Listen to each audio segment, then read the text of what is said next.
Hi guys, it's Mrs. Van Doren and this is Lovey. Lovey, say hello. And I hope everyone is well. I am going to read a little bit of Hank Zipzer, The Life of Me. We left off on chapter 16, and Hank was very cheerful at the end of that chapter because he finally told his friends the truth that he wanted to take reading gym, and they were very accepting, and he was so grateful. And he's super excited because Zoe is going to be his partner.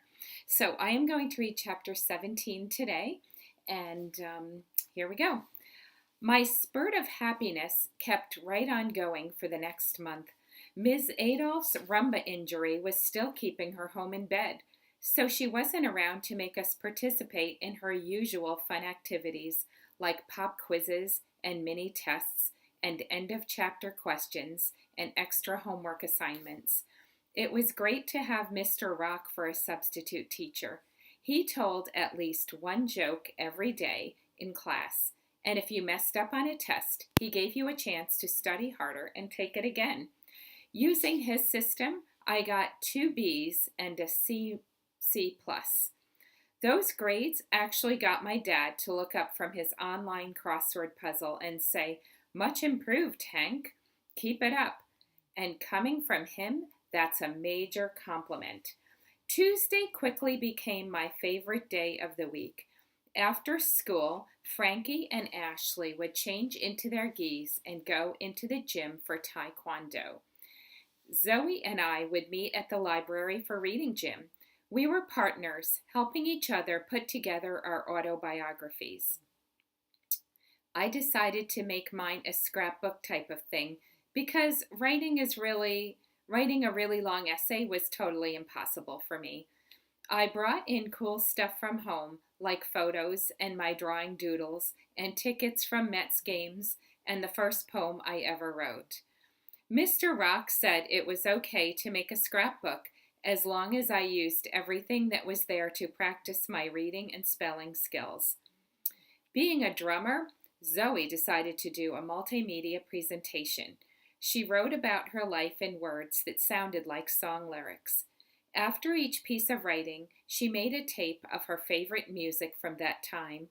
She actually recorded herself singing Wheels on the Bus like a 3-year-old and Itsy Bitsy Spider like a 5-year-old. When she presented her autobiography to the class, she was going to keep time with the music using her drumsticks. Now that's a creative person, wouldn't you agree? The only problem in this otherwise very perfect month was that there were a few glitches in my plan not to tell my dad that I had switched out of Taekwondo.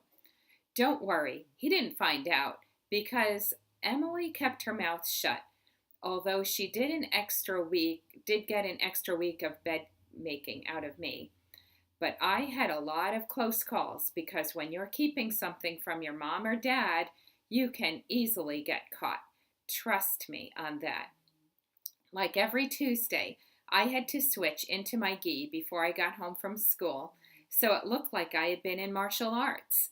Usually, I changed clothes in the gym bathroom, but one day I forgot. I walked home, rode up the elevator, and was about to put the key into our apartment door when I realized I was still in my regular school clothes and my gi was in the backpack. I couldn't go back down to Frankie or Ashley's to change because their parents were already home and they'd wonder why I was changing in their apartment. I couldn't go into the elevator to change because what if it stopped on another floor and the door opened? I was standing there with no clothes on. Try explaining that to Mrs. Park on the 4th floor. So I did the only thing a person could do. I decided to change right there in the hall. I was going to have to be quick because one thing you don't want to do in the hall of your apartment building is stand around half naked. It's considered bad manners. I took my gi out of my backpack and laid it out in front of me on the floor. My plan was to take my jeans off first and replace them with my gi pants. Then I'd do the top part. That way, if the worst happened and someone saw me, at least I'd always be half covered. I took a deep breath so I could concentrate with all my might. Then, like a track star coming off the blocks, I pulled off my jeans and jumped into the gi pants. I did pull off one shoe in the process, but all in all, I was pretty pleased with how quickly my bottoms went on.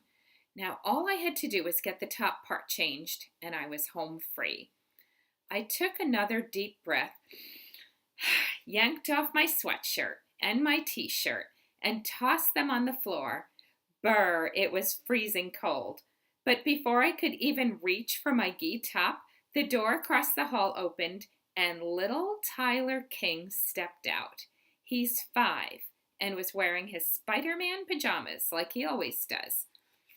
"Hi, Tyler," I said, trying to sound really casual, as though hanging around in the hall with no shirt on in the middle of a snowy February day was something I did all the time.